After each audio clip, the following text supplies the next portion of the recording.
Para mí es un motivo de alegría, de gratitud, de bendición estar en este precioso país del Paraguay.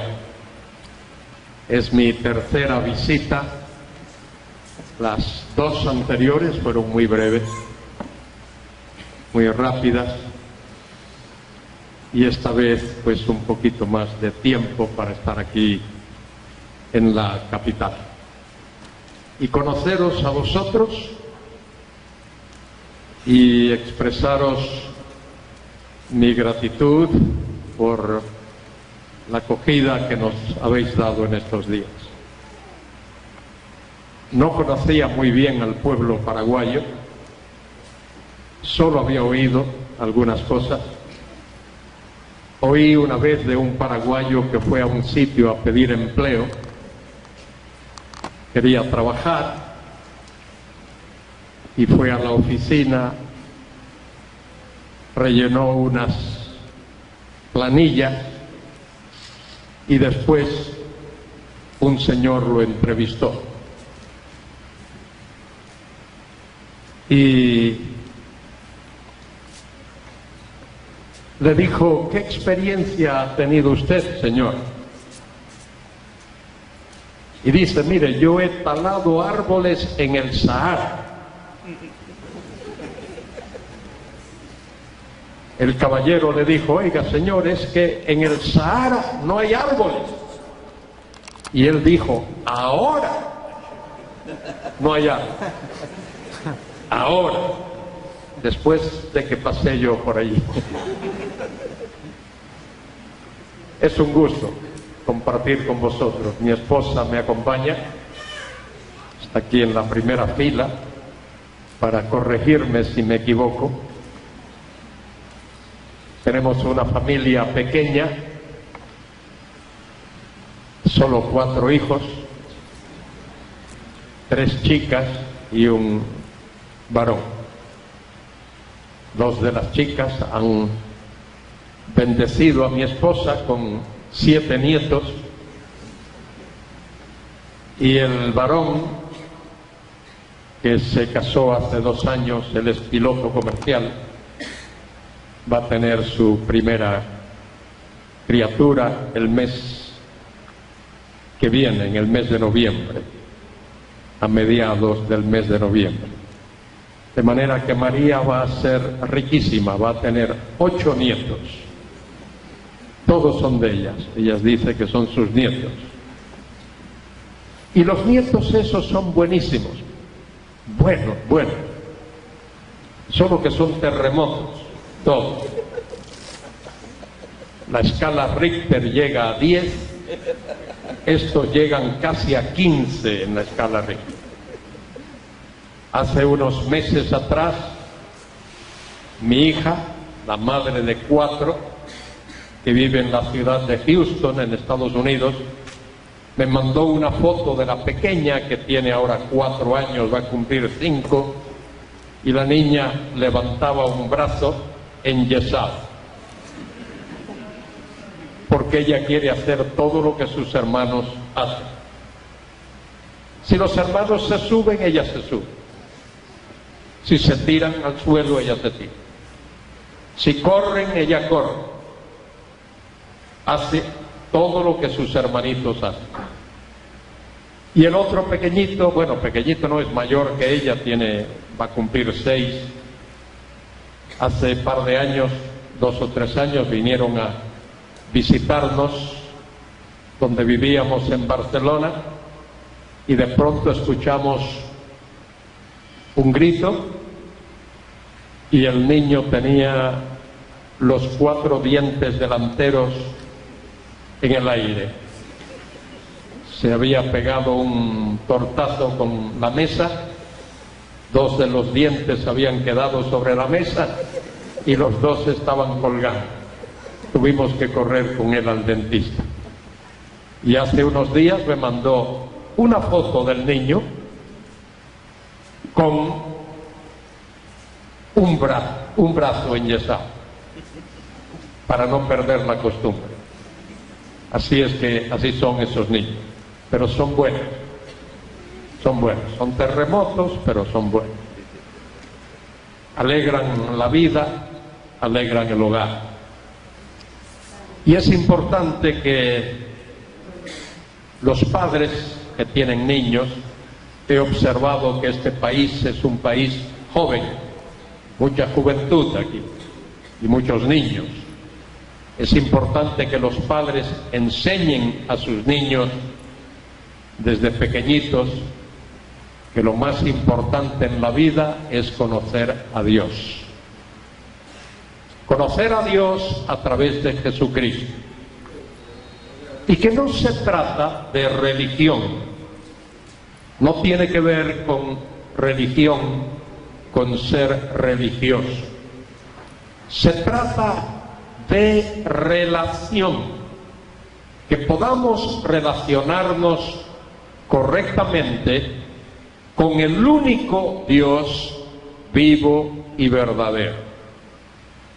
Ese único Dios vivo y verdadero es uno, es único, pero siempre ha existido Padre, Hijo y Espíritu Santo.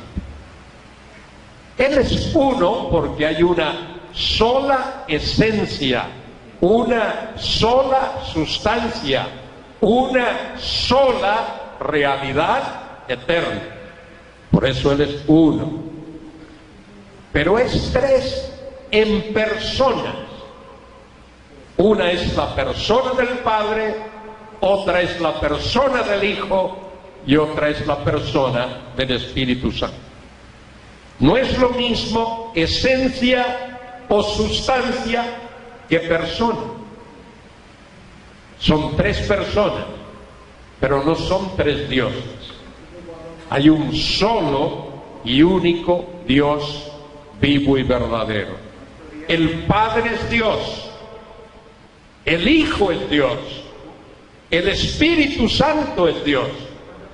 Los tres participan de la misma esencia, de la misma sustancia, de la misma realidad.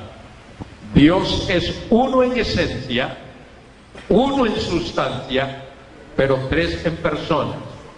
No es lo mismo esencia o sustancia que persona.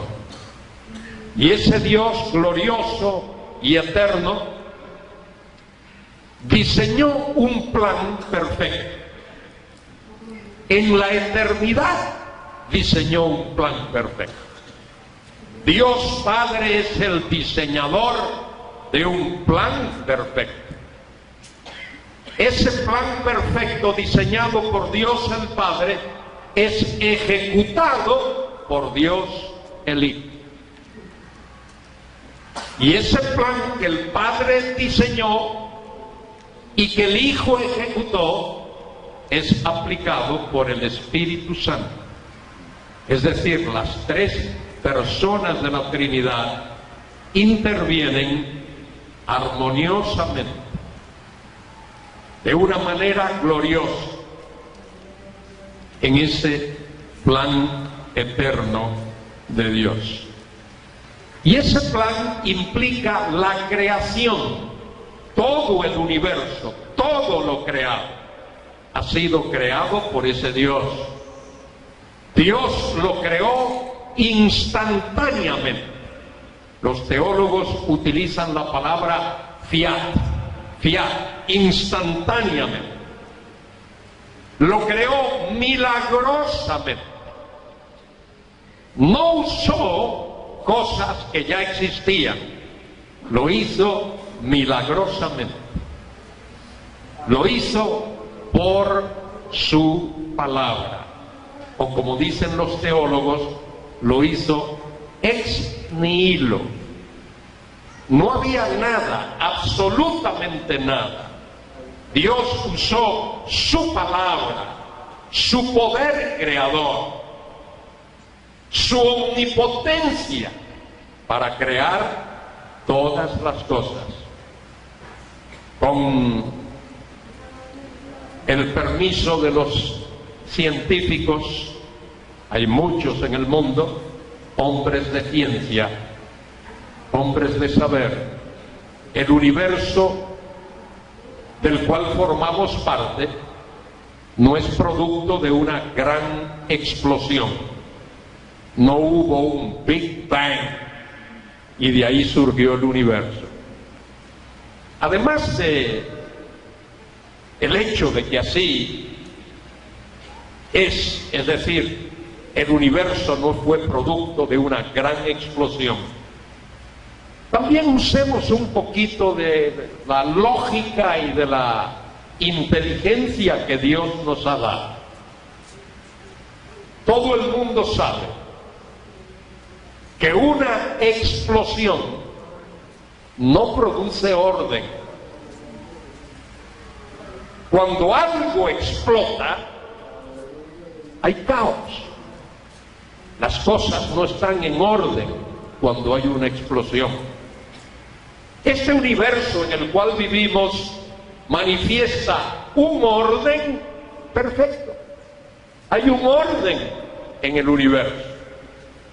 Por eso le llamamos cosmos. Cosmos significa orden. Orden. Si no, pregúntenle a todas las mujeres que usan cosméticos. Este universo también revela propósito. Este universo no va loco al azar. Hay un propósito en este universo. Hay un orden y hay un propósito, porque hay un ser eterno, infinitamente sabio, infinitamente inteligente, todopoderoso. En el texto del Nuevo Testamento se utiliza la palabrita Pantocrátor. Todo lo puede. Él tiene sus dedos en cada cosa en este mundo. Ese Dios sabio, infinitamente sabio, inteligente, infinitamente inteligente, todopoderoso, diseñó el universo y lo creó. Y lo creó a través de Dios el Hijo. Dios el Hijo es el creador de todas las cosas. La Biblia lo dice. San Juan 1 dice: en el principio era el Verbo, y el Verbo era con Dios, y el Verbo era Dios. Este era en el principio con Dios. Todas las cosas por Él fueron hechas, y sin Él ni una sola cosa de las que han sido hechas fue hecha. En Él estaba la vida, y la vida era la luz de los hombres. Y la luz en las tinieblas resplandece, y las tinieblas no la comprendieron, no se apoderaron de esa luz. Las tinieblas rechazan la luz. Y ese Dios todopoderoso, creador del cielo y de la tierra y creador del hombre, ha querido establecer, manifestar, revelar su reino eterno en el universo, en la historia, en el tiempo y en medio de los hombres. Su reino eterno. El reino eterno de Dios se caracteriza por paz, por justicia, por santidad, por gloria, por orden. Es un reino de luz, es un reino maravilloso. Y Dios ha querido revelar ese reino suyo en medio de los hombres. Y es por eso que Dios creó el universo y creó la tierra. La Biblia comienza diciendo: en el principio creó Dios los cielos y la tierra. Y continúa diciendo el texto: y la tierra estaba desordenada y vacía. En el hebreo, tohu wabohu, dice el texto. Es decir, no apta para ser habitada. Y Dios invirtió 5 días en ordenar lo que estaba desordenado y en llenar lo que estaba vacío. Porque en el sexto día Él iba a poner en esta tierra el ser que es corona de su creación, el hombre. Y Dios puso al hombre en la tierra para que fuese su virrey, para que fuese su administrador, para que fuese su mayordomo. Ese es el cometido del hombre. Ese es el propósito por el cual Dios puso al hombre en la tierra. Y Dios lo creó. Varón y hembra los creó. Y Dios le dijo: creced y multiplicaos, llenad la tierra, gobernad la tierra. Pero dice la palabra de Dios que el hombre se llenó de orgullo y de vanidad y desobedeció a Dios. Dio sus espaldas a Dios.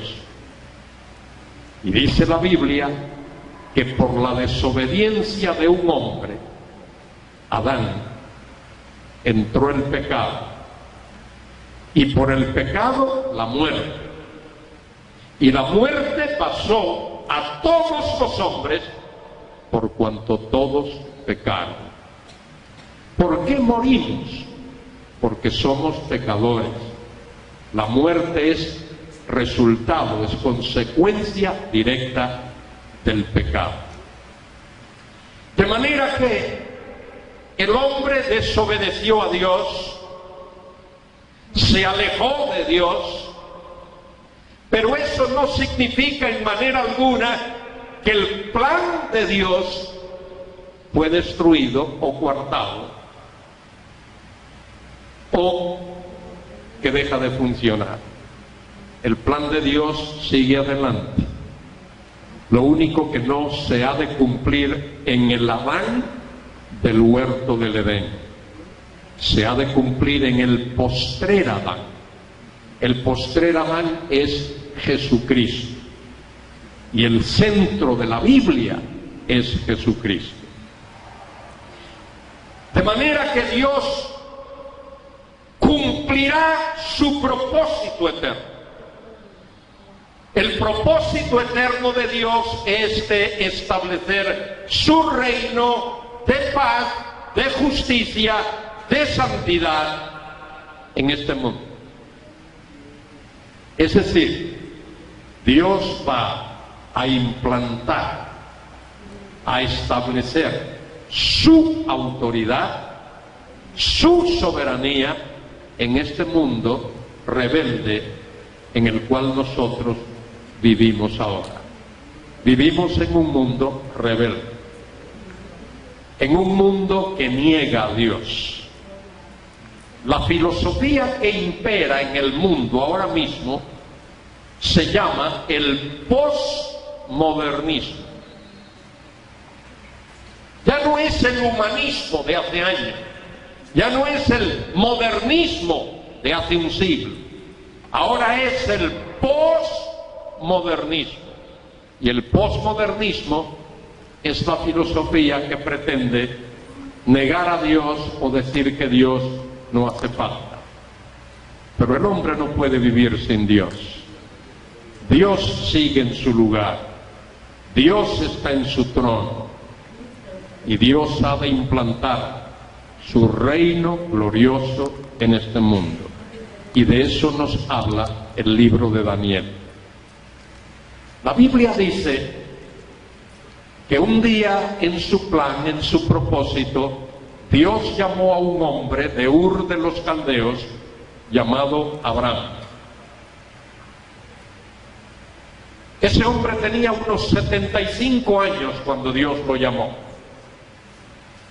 Tenía su esposa llamada Sara. No tenían hijos. Pero Dios le dijo a Abraham: sal de tu tierra, de tu parentela, de la casa de tu padre, y ven a la tierra que yo te voy a mostrar, te voy a bendecir, te voy a dar una descendencia, te voy a dar una tierra y en ti serán benditas todas las familias de la tierra. Esa es la promesa de Dios. Y Dios hizo un pacto incondicional con Abraham. Dios le dijo a Abraham, te voy a bendecir tu descendencia, te voy a dar una tierra, y a través de ti y de tu descendencia, todas las familias de la tierra van a ser benditas. Y a la postre Dios le dio a ese Abraham un hijo, le dio más, pero hubo uno que era el hijo de la promesa. Ese hijo se llamó Isaac, fue el hijo de Abraham y Sara. Sara no tuvo más hijos, ese fue su único hijo, único, cuando era un anciano, y Abraham un anciano. Y a la postre a ese Isaac Dios le dio dos hijos, uno llamado Esaú y otro Jacob, y Dios soberanamente escogió a Jacob, porque Dios es soberano.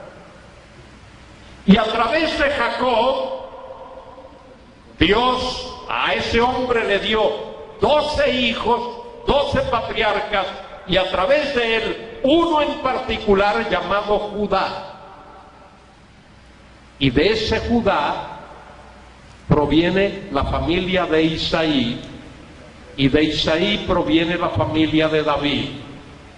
Y un día Dios ordenó al profeta Samuel que ungiese a David como rey de Israel.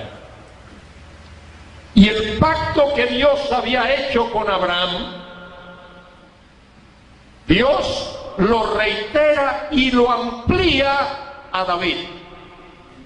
Segundo de Samuel 7, del 12 al 16, Dios le dice a David a través de Samuel, te voy a dar una casa, un trono y un reino en perpetuidad. Si tus hijos pecaren, los voy a disciplinar, pero mi misericordia no se va a apartar de ti. A través de ti y de tu descendencia voy a establecer un reino de paz y de justicia en este mundo. Y Dios cumple su palabra siempre.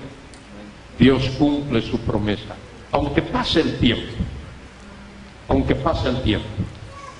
Un día, en el decursar del tiempo, Dios tomó a una pareja, un hombre llamado José y una mujer llamada María. Y Dios milagrosamente hizo que María concibiese un hijo del Espíritu Santo, sin la intervención física o biológica o genética de José. Dios dio a María un hijo. El ángel Gabriel lo anunció a aquella virgen desposada con José. Dios le dijo a través del ángel a María, concebirás, darás a luz un hijo, este será grande, este será llamado Hijo del Altísimo, y el Señor Dios le dará el trono de David, su padre, y reinará sobre la casa de Jacob para siempre. Todo eso está en la Biblia. La Biblia es el único libro en la tierra que contiene profecía. No hay otro libro en la tierra que contenga profecía. Hay hombres que han intentado predecir el futuro, adivinar el futuro, pero todos han fracasado. El único libro en la tierra que contiene profecía de Dios, del cielo, es la Biblia. Dios es el único que puede predecir el futuro con certeza y todo lo que Dios dice se cumple. En Génesis capítulo 3, versículo 15, Dios profetizó que enviaría a este mundo la simiente de la mujer. Algo raro, pero Dios lo cumplió. Y Dios, a través de ese hombre llamado Jacob, también profetizó la venida de su reino. Cuando Jacob, en su lecho de muerte, le dijo a su hijo Judá estas palabras: el cetro no se apartará de Judá, ni el dador de la ley de entre sus pies, hasta que venga Silo. Silo es el Mesías, y a él se congregarán los pueblos. Dios es el único que puede decir con exactitud lo que va a ocurrir en este mundo. Dios dijo que una virgen iba a concebir, Isaías 7:14, y esa virgen concibió. Dios dijo que el Mesías iba a nacer en Belén de Judea, y el Mesías nació en Belén de Judea. Dios dijo que el Mesías iba a sufrir una muerte ignominiosa, y el Mesías sufrió una muerte ignominiosa: vejado, escupido, maltratado, abofeteado. Pero Dios dijo también que ese que murió en la cruz, el Mesías, iba a resucitar de entre los muertos, y el Mesías resucitó de entre los muertos, y que iba a ascender al cielo, y el Mesías ascendió al cielo. Pero Dios también profetiza que el Mesías va a venir a este mundo por segunda vez. Él va a regresar a esta tierra. Y tal como se han cumplido todas las otras profecías, así se va a cumplir la profecía de la venida del Mesías. Y el libro de Daniel nos habla de eso. El libro de Daniel es el libro profético más importante de toda la Biblia. Porque sin el libro de Daniel no podemos entender el libro del Apocalipsis, con el cual culmina la revelación dada por Dios.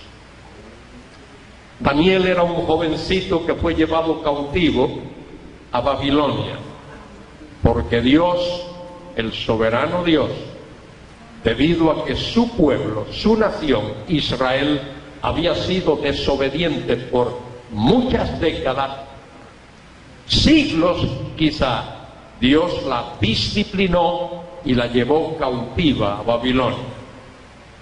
Y Dios hizo que el rey de Babilonia, Nabucodonosor, destruyese la ciudad de Jerusalén, el templo, el palacio real y todas las viviendas que estaban ubicadas dentro de las murallas de Jerusalén.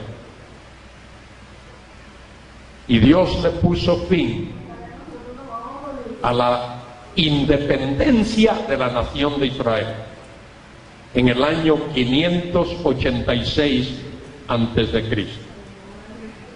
Y Daniel fue de los primeros jóvenes hebreos que fueron llevados cautivos a Babilonia, él y otros.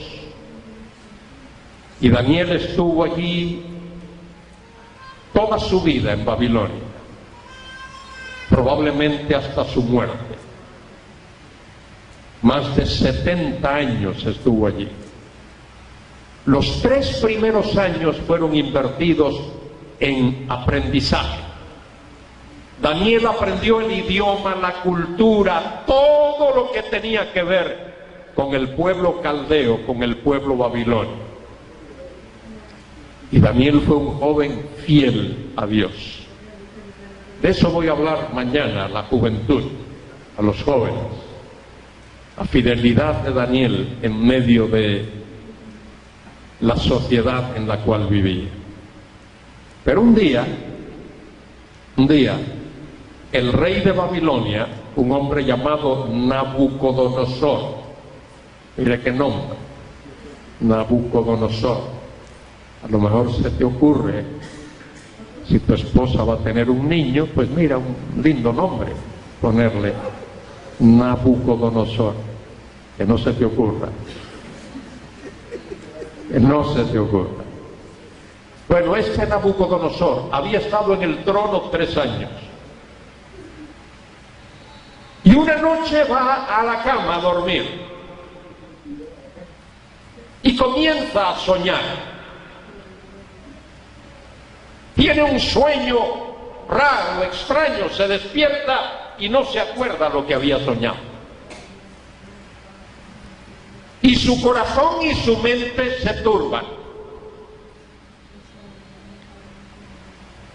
Al día siguiente se acuesta a dormir y vuelve a soñar prácticamente el mismo sueño, pero otra vez no se recuerda de los detalles. Y así durante toda una semana Nabucodonosor estuvo soñando el mismo sueño. Y se le ocurre entonces llamar a los sabios de Babilonia, a los caldeos, que era un estamento de sabios, a los adivinos, a los ocultistas de Babilonia, a los sacerdotes de Babilonia, y les propone que ellos le digan qué soñó, porque él no se acuerda. Y no solo que les digan qué soñó, sino qué significa lo que soñó. Y los amenaza que si no le dicen qué soñó y qué significa su sueño, los va a destruir a todos junto con sus familiares. Y por supuesto ellos no podían hacer nada.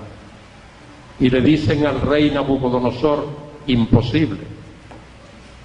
Jamás ningún rey ha exigido a sus sabios que haga tal cosa. Y no hay hombre sabio en la tierra que pueda cumplir con lo que el rey pide, porque eso que el rey pide solo los dioses que moran en lo secreto pueden declarar.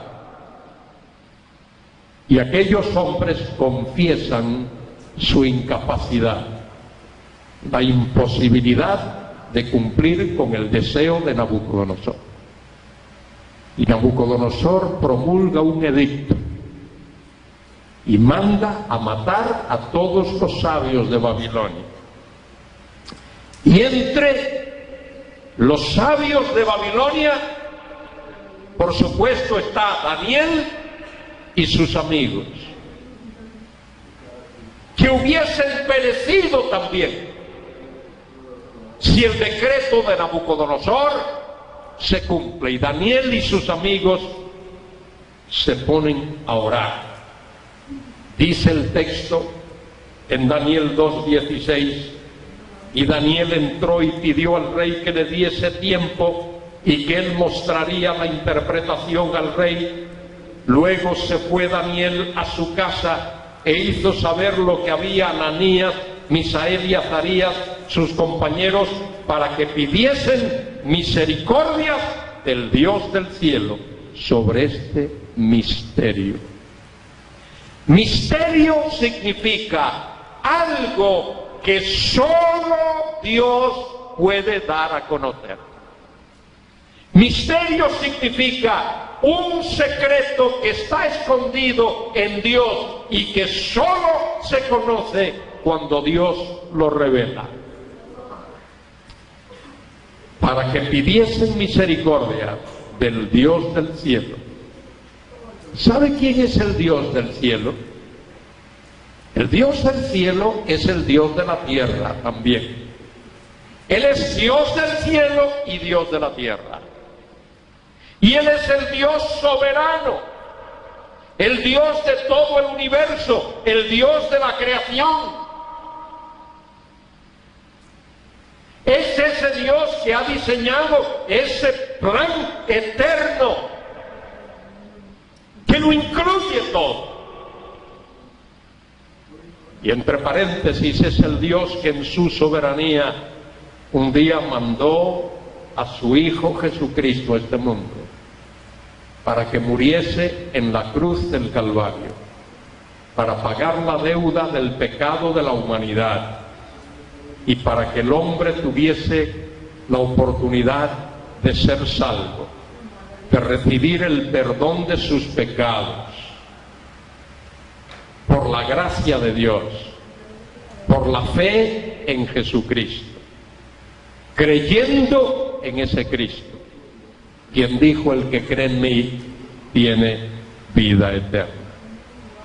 De manera que pidieron misericordia del Dios del cielo sobre este misterio, a fin de que Daniel y sus compañeros no pereciesen con los sabios de Babilonia.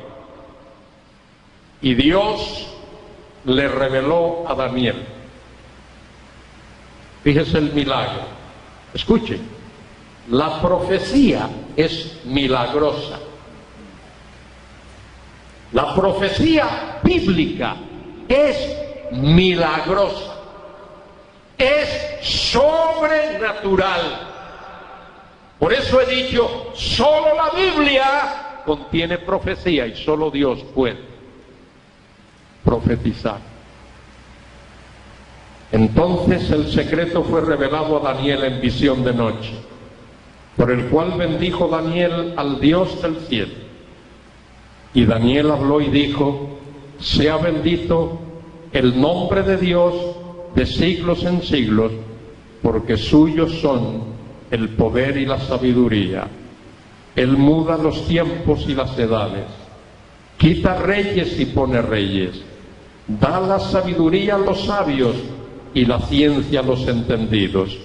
Él revela lo profundo y lo escondido, conoce lo que está en tinieblas, y con él mora la luz.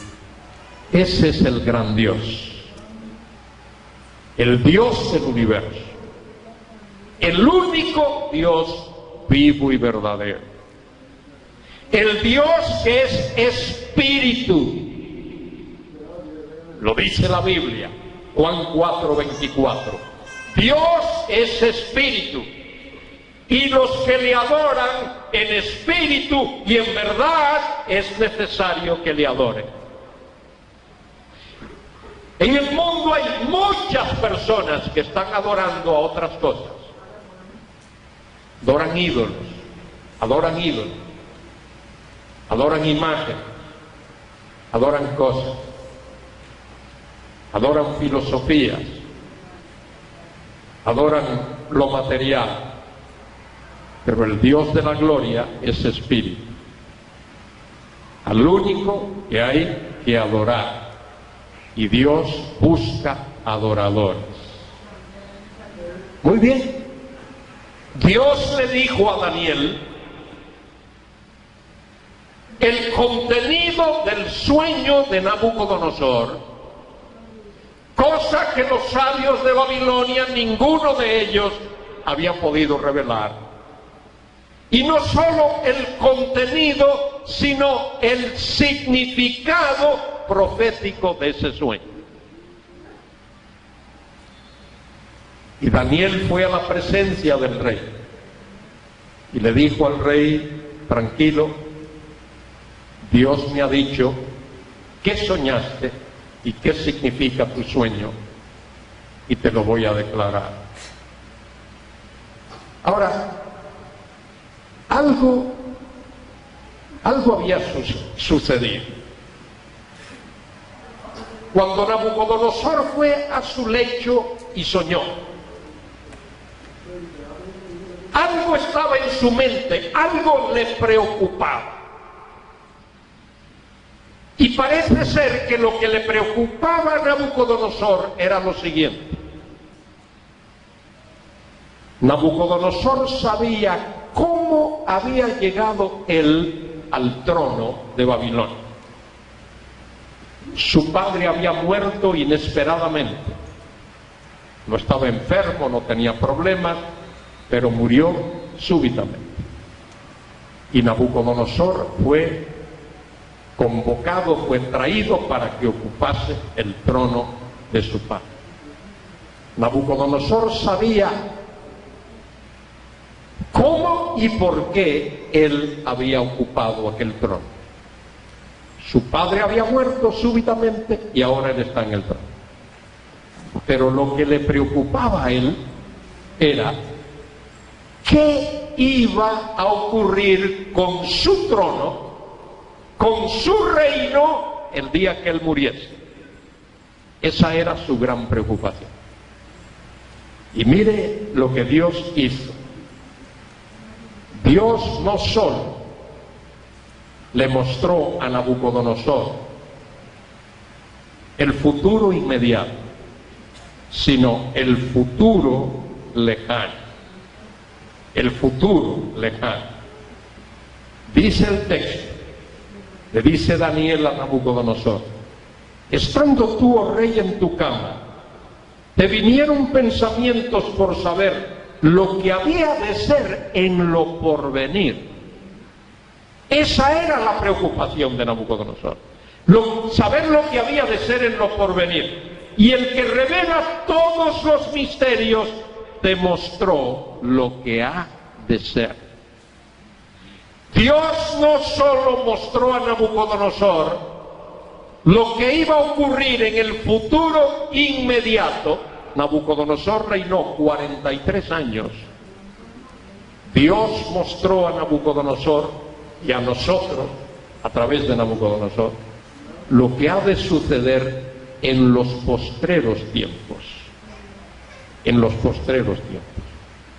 Nabucodonosor soñó con una gran estatua, imponente, deslumbrante, brillante, asombrosa. Una estatua que dejaba a cualquiera que la contemplase, lo dejaría boquiabierto, sorprendido. Una enorme estatua. Esa estatua, oídme bien, de cabeza a pies, representa lo que la Biblia llama los tiempos de los gentiles. Los tiempos de los gentiles es ese periodo que comenzó, ese tiempo largo que comenzó cuando Nabucodonosor destruyó la ciudad de Jerusalén con el templo, el palacio real y todas las viviendas que había en la ciudad. Y cuando Israel perdió su independencia política, ahí comenzó los tiempos de los gentiles. Y los tiempos de los gentiles han persistido, han continuado y continúan hasta el día de hoy. Hoy nosotros vivimos dentro de los tiempos de los gentiles. ¿Qué significan los tiempos de los gentiles? Dios quitó a su nación elegida, a Israel, del centro mismo, del foco de atención social, político, religioso, en todos los sentidos. Dios apartó a Israel y Dios ha entregado el gobierno de las naciones a gentiles. Los gentiles gobiernan el mundo hoy, y aquella estatua en su totalidad, de cabeza a pies, representa los tiempos de los gentiles. El texto dice que la cabeza de aquella estatua era de oro puro. Y esa cabeza de oro representa a Babilonia, que se caracterizó por tener mucho, mucho oro. Todo era oro en Babilonia. Todo era oro. Pero después Babilonia fue conquistada por los medos y persas.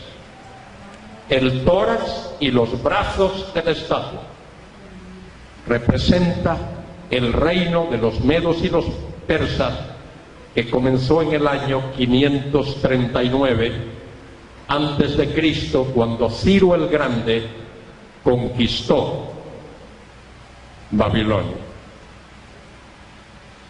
Y el gobierno de los medos y persas se extiende hasta que surge un personaje llamado Alejandro el Magno, quien en el año 333 prepara su invasión del oriente, cosa que ejecuta en el año 331, vence a los sátrapas persas y al mismo Darío III o Darío IV lo vence en una batalla llamada la batalla de Gaugamela, y Alejandro sigue, funda la ciudad de Alejandría y marcha con su ejército y conquista todo el mundo conocido en aquellos tiempos, hasta que muere en el año 323, precisamente en la misma ciudad de Babilonia.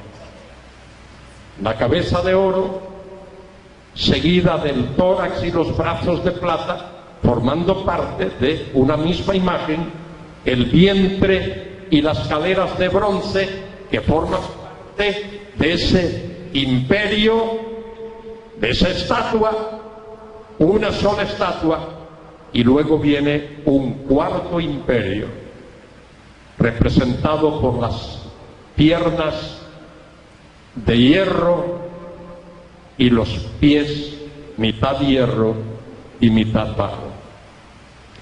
Hay algo aquí en lo cual uno puede pensar y analizar y reflexionar. Fíjese, es una sola estatua, porque los tiempos de los gentiles son vistos por Dios como una unidad, una cosa. Los gentiles gobernando el mundo. En Apocalipsis 11:15, cuando se anuncia proféticamente la venida de Cristo, dice allí que suena la séptima trompeta y se escuchan grandes voces que dicen: el reino del mundo, el reino, un reino, el reino del mundo, ha venido a ser de nuestro Señor y de su Cristo, y Él reinará por los siglos. Muy bien, la cabeza es de oro, el metal más precioso y más codiciado, muy maleado, fácil de doblar relativamente, pero luego le sigue la plata, menos maleable y de menos valor, y luego el vientre y las caderas de bronce. El bronce es más rígido que la plata y mucho más rígido que el oro. De manera que vemos que hay un deterioro en esa imagen, deterioro de valor: oro, plata, bronce, y luego hierro. El hierro es más rígido todavía, y el barro todavía más rígido. Los tiempos de los gentiles manifestados en aquella estatua con la que Nabucodonosor soñó. Ahora dice el texto, escuchad: estabas mirando hasta que una piedra fue cortada, no con mano, e hirió a la imagen en sus pies de hierro y de barro cocido, y los desmenuzó. En esa visión de Nabucodonosor, él vio que una piedra era cortada de manera sobrenatural, no con mano, y esa piedra golpea la imagen sobre los pies, el punto más vulnerable. La imagen es derribada y la piedra comienza a moler, a triturar, a pulverizar todos los componentes de la imagen. Y cuando están pulverizados, el viento se los lleva. Dice el texto, entonces fueron desmenuzados también el hierro, el barro cocido, el bronce, la plata, el oro, y fueron como el tamo de las eras del verano, y se los llevó el viento sin que de ellos quedara rastro alguno.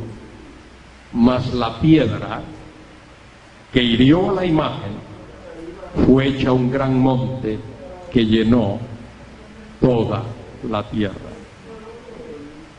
La gran estatua, la gran imagen representa, simboliza los tiempos de los gentiles. Desde la destrucción de Jerusalén, 586 a.C., a lo largo de los siglos y ya milenios, hasta el día cuando Jesucristo ha de regresar a la tierra con poder, con gloria, con majestad, para establecer su reino en este mundo. El reino de Cristo será un reino de paz, en una tierra donde no hay paz. Será un reino de justicia, en una tierra donde no hay justicia. Será un reino de santidad, en una tierra donde no hay santidad, lo que hay es pecado y maldad. En una tierra de tinieblas, la gloria de Dios será vista. El brillo, el resplandor, la gloria de Dios.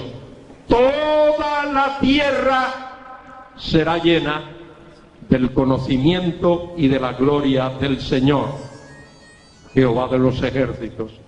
Dice la Biblia en Isaías 11:9 y en Habacuc 2:14. Eso es lo que Dios va a hacer. Fíjense, este capítulo 2 presenta los tiempos de los gentiles,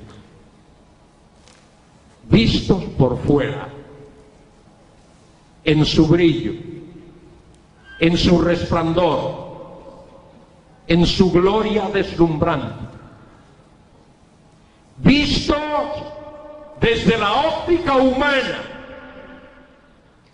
El hombre admira lo que ha hecho en este mundo, sus grandes obras arquitectónicas, sus grandes obras de ingeniería, sus grandes logros científicos, sus grandes logros literarios, sus grandes logros educacionales, sus grandes logros en la comunicación. El hombre admira todo eso, pero niega a Dios. Los tiempos de los gentiles, en Daniel 2, son presentados desde la óptica humana. Luego, más adelante, en el capítulo 7, se nos va a presentar el mismo tema. Los 4 reinos, pero no ya de la manera como se presenta en el capítulo 2, brillante y deslumbrante, sino que se va a presentar en las figuras de 4 animales: un león con alas de águila, un oso que se alza más de un lado que del otro, una pantera que avanza a gran velocidad y luego una bestia indescriptible, terrible, que todo lo destruye. Y allí se habla de los tiempos de los gentiles, igual que en el capítulo 2. Pero los tiempos de los gentiles vistos por dentro, cómo Dios lo ve. Dios mira la naturaleza pecaminosa del hombre. Todo ser humano es pecador. Todo ser humano está moralmente corrompido. Todo ser humano está muerto en delitos y pecados. Y allí aparecen los tiempos de los gentiles vistos desde la óptica divina. en su furor, en su furia, en su aspecto destructivo y destructor. Y dice que de la cabeza de esa cuarta bestia indescriptible, que tiene característica de león, pero no es león, de oso, pero no es oso, de pantera, pero no es pantera, en esa cuarta bestia de su cabeza surgen 10 cuernos. Y esos 10 cuernos hablan de 10 reyes que han de surgir en los postreros días y que van a formar una especie de alianza. Y de en medio de esos 10 reyes surge un cuerno pequeño que tiene ojos como de hombre, es decir, es inteligente, que tiene boca que habla grandes cosas, tiene autoridad, incluso hasta para blasfemar. Y ese cuerno pequeño representa al anticristo que va a surgir en los postreros tiempos. Y cuando ya la iglesia del Señor no esté en este mundo, ese anticristo va a perseguir a los santos de Dios durante la gran tribulación. Esos que alzarán sus ojos y pondrán su fe en el Mesías en medio de ese período terrible que Jesucristo llamó la gran tribulación. Pero también Daniel en ese capítulo 7 nos habla allí de la venida del Mesías a establecer su reino. Igual que en el capítulo 2 se habla de esa piedra que es cortada, no con mano, que golpea la imagen sobre los pies, que la derriba, la muele, la tritura, la pulveriza y luego se convierte en un gran monte que cubre toda la tierra, vislumbrando la venida gloriosa de Cristo. Dice Daniel capítulo 7 versículo 13: miraba yo en la visión de noche, y aquí con las nubes del cielo venía uno como un hijo de hombre, que vino hasta el anciano de días, y le hicieron acercarse delante de él, y le fue dado dominio, gloria y reino, para que todos los pueblos, naciones y lenguas le sirvieran. Su dominio es dominio eterno, que nunca pasará, y su reino uno, que no será jamás destruido. Viene el día cuando Dios va a establecer su reino, el reino del Mesías en este mundo. Jesucristo, el mismo que murió en la cruz, el que resucitó de los muertos, el que vive por los siglos de los siglos, ha de venir, como lo profetiza el Salmo 72, donde habla de que Él vendrá y juzgará a los afligidos del pueblo, salvará a los hijos del menesteroso y aplastará al opresor. Te temerán mientras duren el sol y la luna, de generación en generación. Descenderá como la lluvia sobre la hierba cortada, como el rocío que destila sobre la tierra. Florecerá en sus días justicia y muchedumbre de paz, hasta que no haya luna. Amigos míos, en este mundo donde no hay paz, yo estudié historia en la universidad por un montón de años. En este mundo no ha habido paz, ha sido un mundo lleno de guerras. Desde que podemos recordar, guerra tras guerra tras guerra, no ha habido paz en este mundo. Cuando Cristo venga, habrá paz. Su nombre es Yahvé Shalom, Jehová nuestra paz. Su nombre es Yahvé Zidkenu, Jehová justicia nuestra. Su nombre es Yahvé Kadosh, Jehová nuestra santidad. Y dice el texto: porque Él librará al menesteroso que clamare, y el afligido que no tuviere quien le socorra. Tendrá misericordia del pobre y del menesteroso, y salvará la vida de los pobres. De engaño y de violencia redimirá sus almas, y la sangre de ellos será preciosa ante sus ojos. Vivirá y se le dará el oro de Sabá, y se orará por él continuamente. Todo el día se le bendecirá. Será echado un puñado de grano en la tierra, en las cumbres de los montes. Su fruto hará ruido como el Líbano, ruido por la abundancia, y los de la ciudad florecerán como la hierba de la tierra. Será su nombre para siempre, se perpetuará su nombre mientras dure el sol. Benditas serán en él todas las naciones, lo llamarán bienaventurado. Bendito Jehová, el Dios de Israel, el único que hace maravillas. Bendito su nombre glorioso para siempre, y toda la tierra sea llena de su gloria. Amén y amén. Toda la tierra será llena de su gloria. Quizá aquí en esta noche hay alguna persona que me ha escuchado que todavía no tiene a Cristo en su vida, que ha vivido aquí en este precioso país, pero ha vivido alejado de Dios, nunca ha recibido el perdón de sus pecados, nunca se ha acercado a Dios para decirle: Dios, me reconozco y me confieso pecador, y vengo a ti para pedirte que me perdones, que me salves, que me des el regalo de la vida eterna. Porque, amigos míos, la vida eterna es un regalo, no es un premio, no es un premio. Nadie se merece la vida eterna. Dios la da a todo aquel que pone su fe en Cristo. San Pablo escribió: porque por gracia sois salvos por medio de la fe, y esto no es de vosotros, es el regalo de Dios, no por obras, para que nadie se gloríe. Cristo dijo: el que cree en mí tiene vida eterna. Y Él promete que los suyos, los que han confiado en Él, no perecerán jamás. Cristo dijo: mis ovejas, hablando de los suyos, oyen mi voz, y yo las conozco y me siguen, y yo les doy vida eterna, y no perecerán jamás.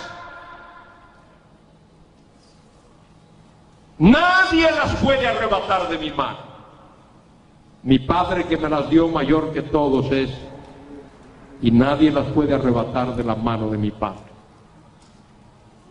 Un día Dios va a cumplir su promesa, su palabra, fielmente, cabalmente, de establecer su reino, el reino glorioso del Mesías, en este mundo, en esta tierra. Ese Mesías va a venir por segunda vez,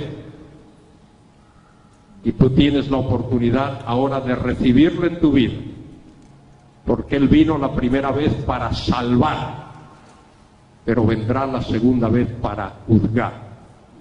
Acógete a su gracia ahora mismo, para que Él te salve y te dé el perdón de todos tus pecados. Quiera Dios bendecirnos y prepararnos para ese encuentro glorioso con Él. Y que no se trata de religión, no tiene que ver con religión, con ser religioso.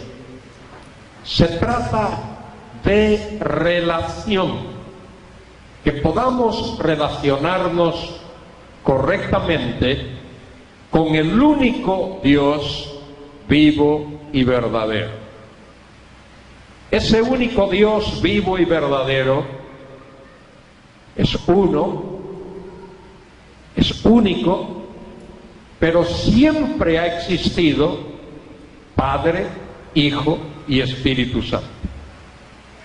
Él es uno porque hay una sola esencia, una sola sustancia, una sola realidad eterna. Por eso Él es uno. Pero es tres en personas. Una es la persona del Padre, otra es la persona del Hijo y otra es la persona del Espíritu Santo. No es lo mismo esencia o sustancia que persona. Son tres personas, pero no son tres dioses. Hay un solo y único Dios vivo y verdadero.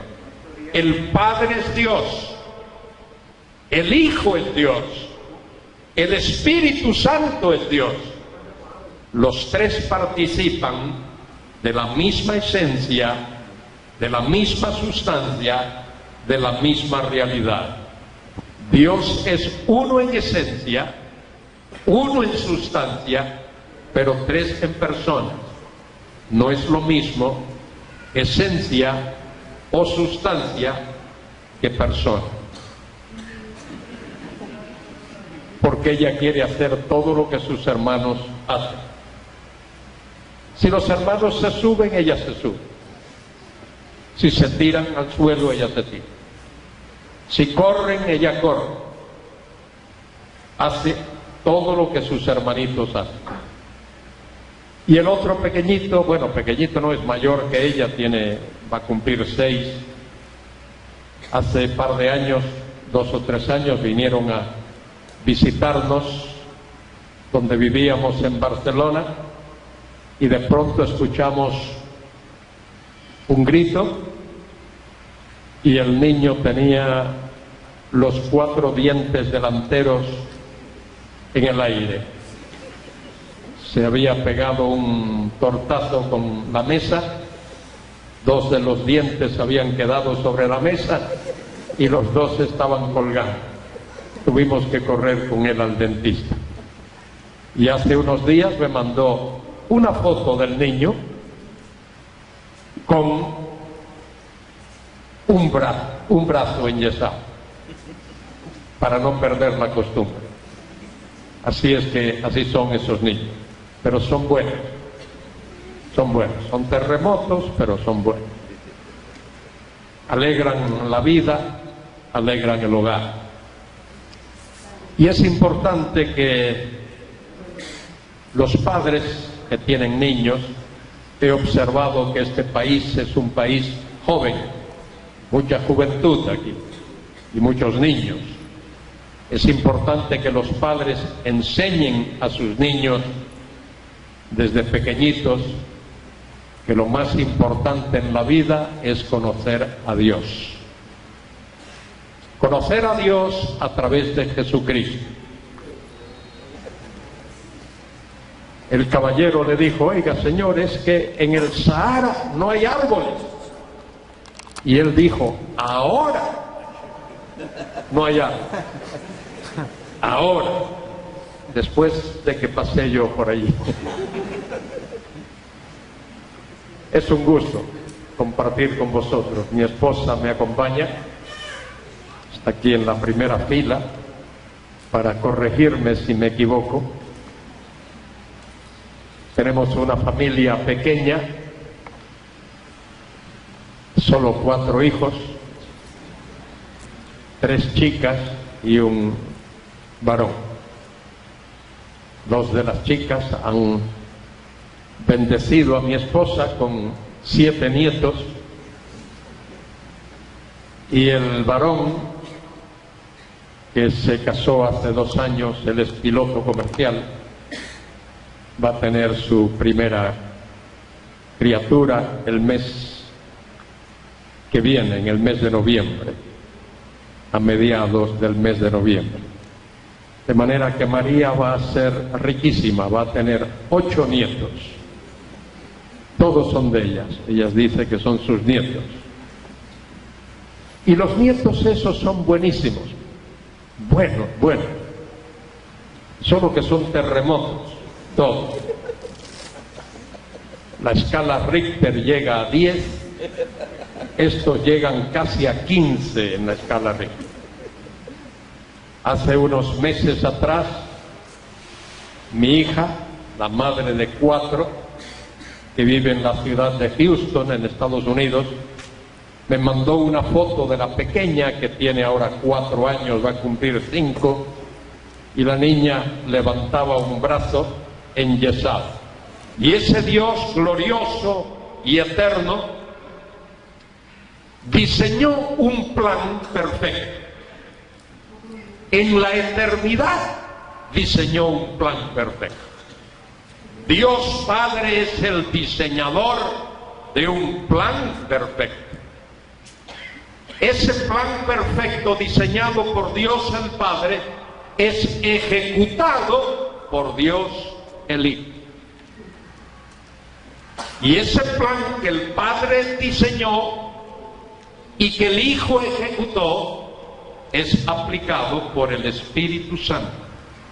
Es decir, las 3 personas de la Trinidad intervienen armoniosamente, de una manera gloriosa, en ese plan eterno de Dios.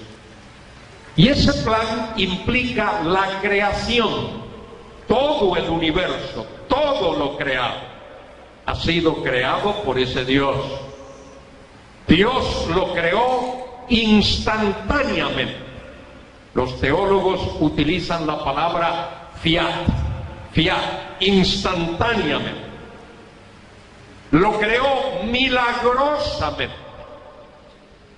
No usó cosas que ya existían, lo hizo milagrosamente.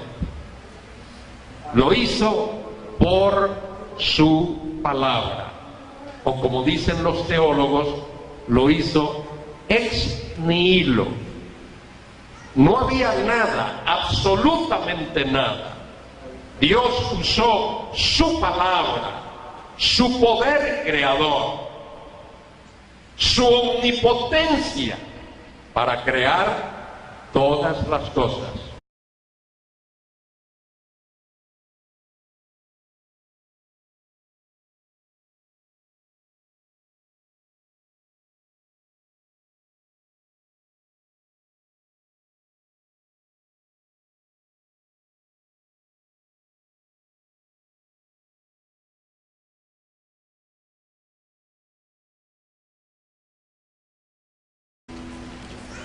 Para mí es un motivo de alegría, de gratitud, de bendición estar en este precioso país del Paraguay. Es mi tercera visita. Las 2 anteriores fueron muy breves, muy rápidas, y esta vez pues un poquito más de tiempo para estar aquí en la capital y conoceros a vosotros y expresaros mi gratitud por la acogida que nos habéis dado en estos días. No conocía muy bien al pueblo paraguayo, solo había oído algunas cosas. Oí una vez de un paraguayo que fue a un sitio a pedir empleo, quería trabajar y fue a la oficina, rellenó unas planillas y después un señor lo entrevistó. Y le dijo: ¿qué experiencia ha tenido usted, señor?